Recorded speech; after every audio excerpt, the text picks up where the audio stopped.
Good afternoon. We are honored by Professor Diane Nicol that came all the way from Tasmania. Thank you. And as I... Is it on?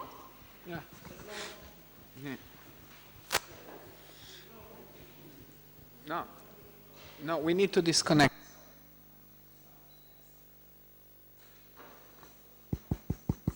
Okay, it's on.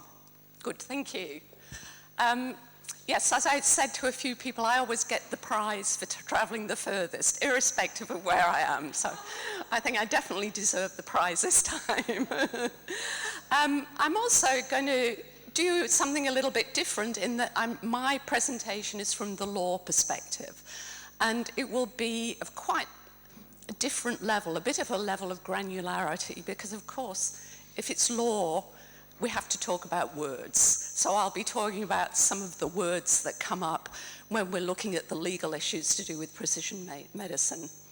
So my interest is in the challenges posed at the interface between precision medicine and the law.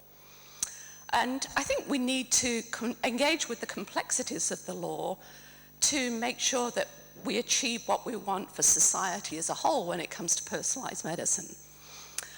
I've chosen just to focus on genome editing because that's an area that is of particular interest for me at the moment.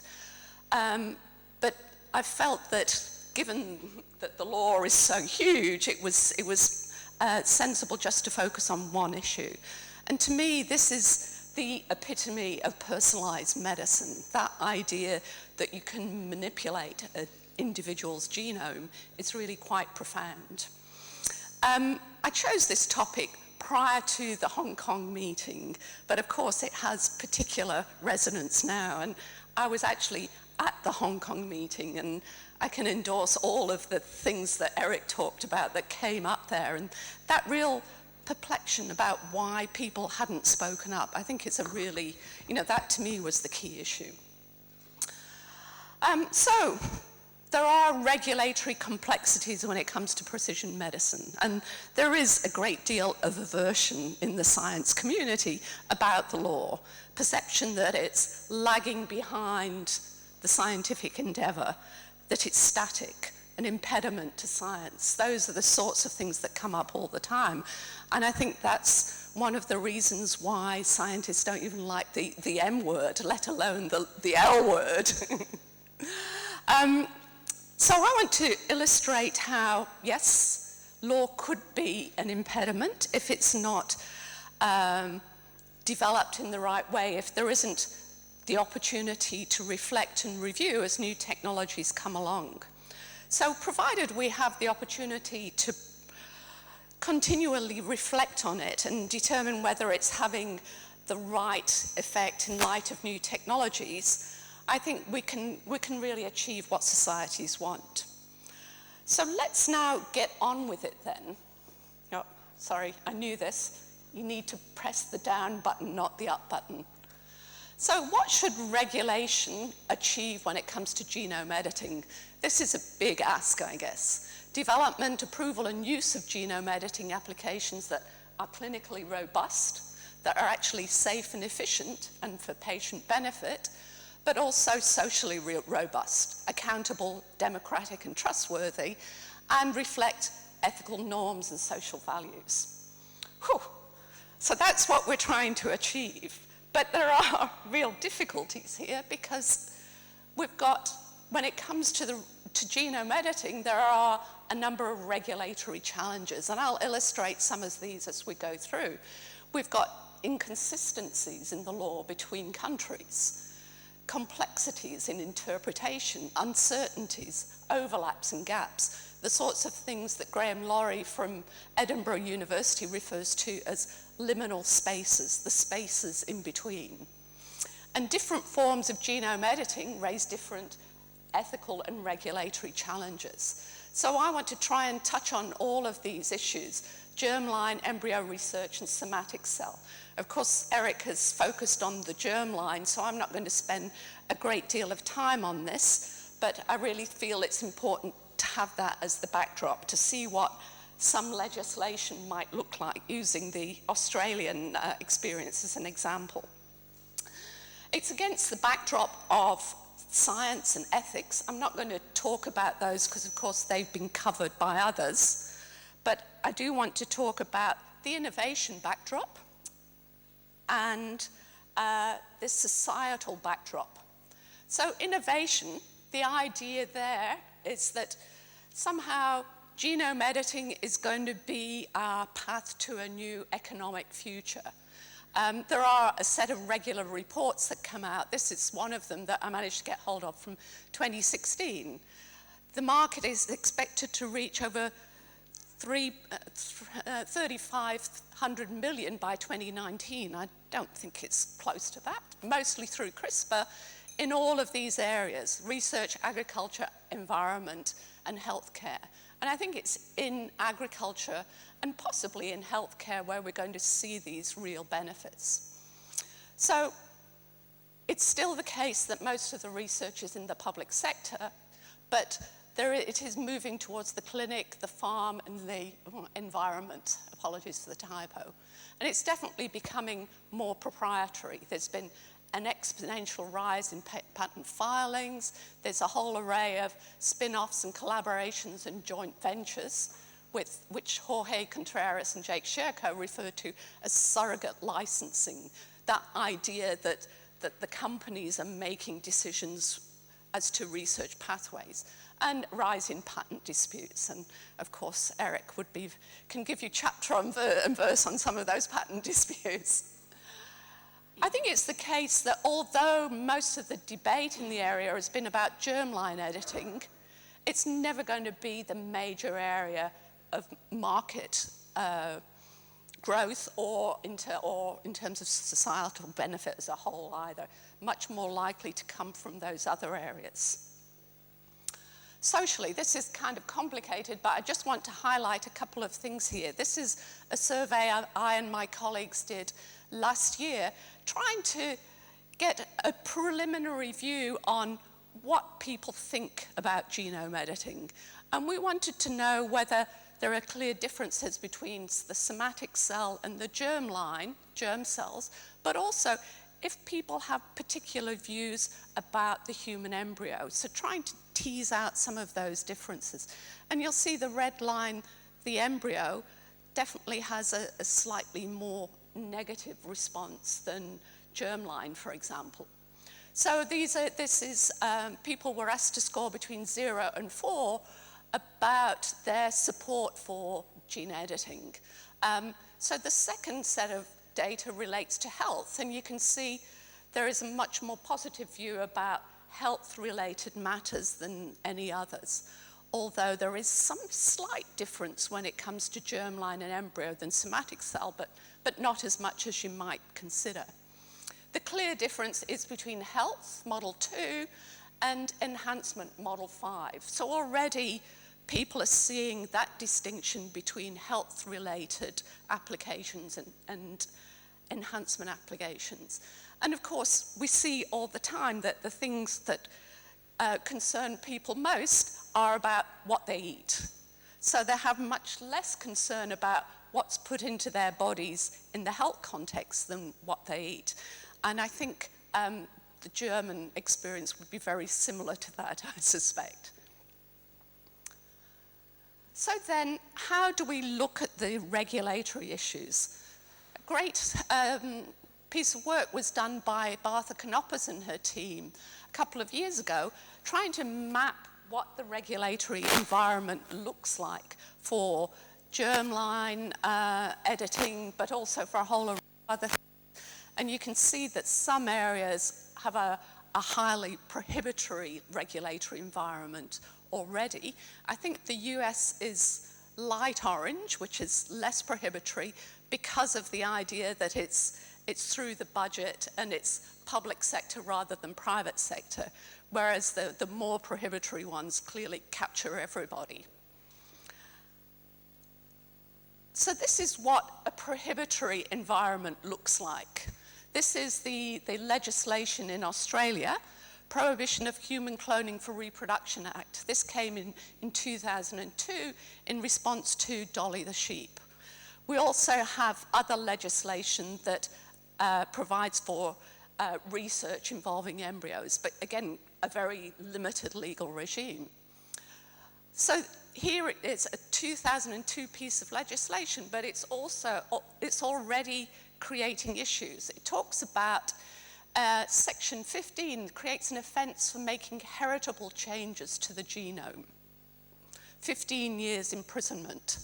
So the sorts of things that Professor Hay did would be obviously prohibited quite strongly in Australia. There's never been a prosecution in Australia, but nor has there needed to be a prosecution. But thinking about heritable, what does heritable mean? Does it mean that you have to have the intention that it be inherited, or just the mere fact of making changes to the genome? Section 20 talks about importing, exporting, or placing a prohibited embryo in the body of a woman. So the fact that you've got separate offences for heritable changes and putting them in the body of a woman suggests that any change would be captured, including embryo research. Genome probably includes the mitochondrial genome as well as the nuclear genome. So the sorts of things that are now going on in the UK, for example, would be really where there are I think there has been one example of mitochondrial donation, hasn't there? Couldn't be done in Australia. So we've got that fixed legislative regime, and unless there are periodic reviews, it becomes problematic. When we look at research using human embryos, of course, this is a highly controversial topic. How can we decide what embryo research should be allowed? Should it be allowed to create a human embryo for research? Certainly prohibited in my country, and I think it probably would be in many others. Use of excess ART embryos, artificial reproduction embryos, would be an example where you might allow research. The problem there is that embryos only become excess when the parents have fulfilled their reproductive needs. So these are embryos that will have been frozen and will probably be at the blastomere stage. So they actually aren't the sort of embryos that you could use for genome editing type experiments. Embryos unsuitable for implantation, of course, might provide good preliminary research, but they wouldn't necessarily, again, provide what you want to do. Use of pre-embryos. A pre-embryo under Australian law is up to the first cell division, so they don't become an embryo under that law until they go through the first cell division. Again, different everywhere. And use of embryoids that are created through somatic cell nuclear transfer. Those are all the things that could be done. The difficulty is that there are going to be different cultural values, different ethical values, really difficult decisions to make. And who decides? Should it be the Institutional Research Ethics Committee, or should it be under a national licensing scheme? These are the debates that are going on in the embryo area, and I don't have answers to them, and I think that individual countries will take very different approaches. But it illustrates the point to me of how difficult it is to get societal consensus over something as sensitive as that. It's really challenging. Somatic cell genome editing is a different area. So the national academies said that existing regulatory infrastructure and processes for reviewing and evaluating somatic gene therapy should be adequate. What I and others have said in an article that was published in 2017 is that we really need to work this through because there are some major challenges here. The regulatory environment is not easy to navigate. Why is the urgency? Sort of thing that we're doing is looking at some case studies to illustrate why somatic cell editing and needs to progress. So imagine a patient, a young child born with a rare inherited condition. And within the next 5 years, the condition will worsen, leading to incapacitation. It might be muscular dystrophy, it might be vision loss. There's a whole array of things that might happen to this child. Window of opportunity for intervention, but it requires the development of something like a novel therapy, including involving CRISPR. There is nothing else that would really do what we need to do. There's a possibility of an intervention using a virus to deliver CRISPR in vivo. But of course, there's a whole array of scientific evidence that's needed before this step. Safety and efficacy of CRISPR, safety of the viral vector itself. Viral vectors seem to have caused many of the early problems when it comes to gene therapy. And how difficult will it be to navigate the regulatory environment? So I just want to give you a snapshot of why the regulatory environment is so complicated. I'm not going to go through it all bit by bit, but you'll see that I've partitioned it into research, development, manufacture, and clinical use. Of course, this is a fiction because all of these are moving, they're moving into each other, so you can't really clearly delineate these categories. But we've got things like privacy and discrimination law, tort law. That means negligence and trespass and the like. And then we've got consumer law at the far end. Is this something that is prohibited, or do you need a license relating to gene technology or embryo research? What about the patent environment? So the phase that most people stick on are the clinical trials. The clinical trials are only a small part of that regulatory environment. Nevertheless, clinical trials can cause real impediments. How far is somatic cell genome editing from the clinic? It's quite a long way. So I've given some examples of traditional gene therapies.